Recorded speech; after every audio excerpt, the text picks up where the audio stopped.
IKN sudah dibangun dan nanti pada tanggal 17 Agustus 2024 akan ada upacara 17 Agustusan di Istana Negara di IKN, di mana sejak saat itu IKN resmi menyandang nama Ibu Kota Negara Republik Indonesia yang baru, Nusantara. Tadinya kita tahu nama Nusantara adalah nama wilayah kepulauan yang merupakan muasal Indonesia awalnya.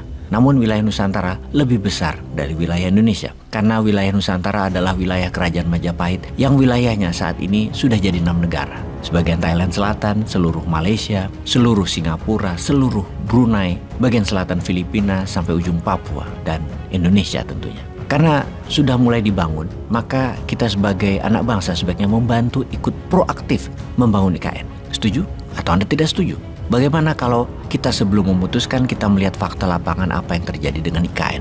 Apa masalah IKN dan bagaimana peluang di IKN? Kita mengawali mengapa SoftBank mundur sebagai investor di IKN. SoftBank batal berinvestasi karena IKN diragukan mendapatkan critical mass, yaitu menghadirkan 20 juta penduduk di tahun 2045. Di mana di tahun 2045 diperkirakan penduduk Indonesia adalah sekitar 40 juta jiwa, diharapkan 5%-nya tinggal di IKN. Dan SoftBank tidak yakin hal itu akan terjadi. Dalam 22 tahun ke depan, ke tahun 2045, artinya setiap tahun ada 1 juta manusia harus pindah ke IKN. SoftBank tidak percaya karena diperkirakan di tahun 2045 hanya 3, 4, atau 5 juta jiwa saja yang ada di sana. Dan itu tidak kena critical mass-nya teori SoftBank, di mana kalau ada angka 20 juta, maka perlu minimum 4 juta rumah tinggal. Dia bisa menyediakan 2-5 juta rumah tinggal dengan cepat, sehingga sewaktu penduduk pindahan membeli rumah tersebut, SoftBank menarik keuntungan dari penjualan rumah hunian.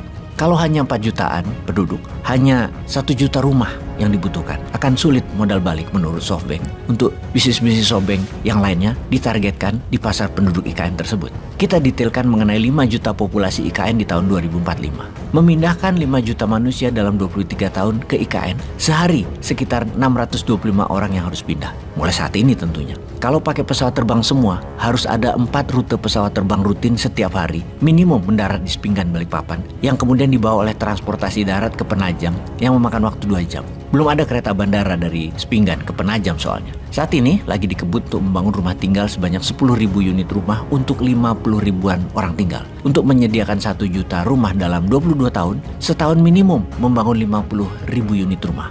Kondominium juga apartemen. Agaknya perlu 10 developer besar untuk membangun perumahan tersebut. Setiap tahunnya satu developer harus membangun 5.000 unit rumah. Ini sebuah angka yang sangat besar jumlahnya. Setiap hari developer harus membangun 14 rumah per harinya. Kalau ada 10 developer, 140 rumah total harus dibangun setiap harinya. Di mana pembangunan ini gak kasih kendor, terus gaspol selama 22 tahun ke depan. Baru kemungkinan mendapatkan angka 1 juta rumah hunian di tahun 2045. Secara perhitungan kasar, kalau 625 orang pindah per hari menghuni 140 unit rumah per hari, cocok. Angka ini pas. Satu rumah buat 4-5 orang tinggal. Melihat kencangnya pembangunan yang menarget tanggal 17 Agustus 2045, juga sarana tempat tinggal dan kantor-kantor pemerintah, maka diperkirakan baru awal tahun 2024 orang-orang pindah ke Pasar Penajam. Maklum, belum bernama Nusantara namanya di awal tahun 2024. Di Agustus 2024 nanti, penduduk diperkirakan sekitar 100 ribuan pindah ke Nusantara.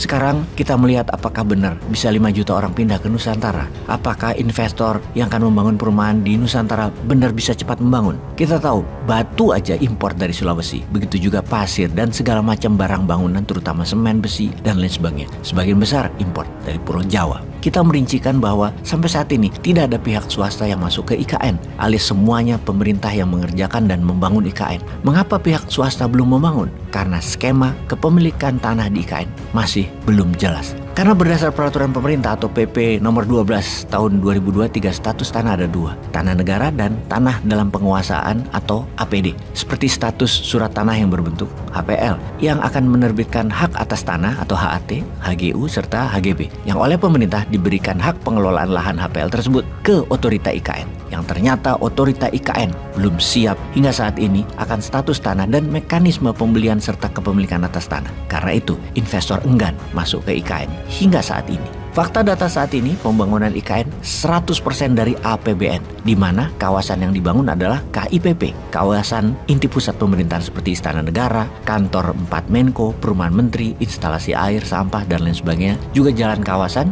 dan jalan tol. Dan ada lagi yang menarik, proyek IKN ini yang menarget jadinya lengkap di tahun 2045 akan melewati 5 kali pemilihan presiden. Nah, bagaimana tuh kira-kira ke depannya? Jangan-jangan baru 1 kali pemilihan, pejabat barunya punya ide lain. Ya, sahabat netizen, silahkan dianalisa oleh masing-masing kepala. Yang jelas, tolong kawal IKN ya. Peace.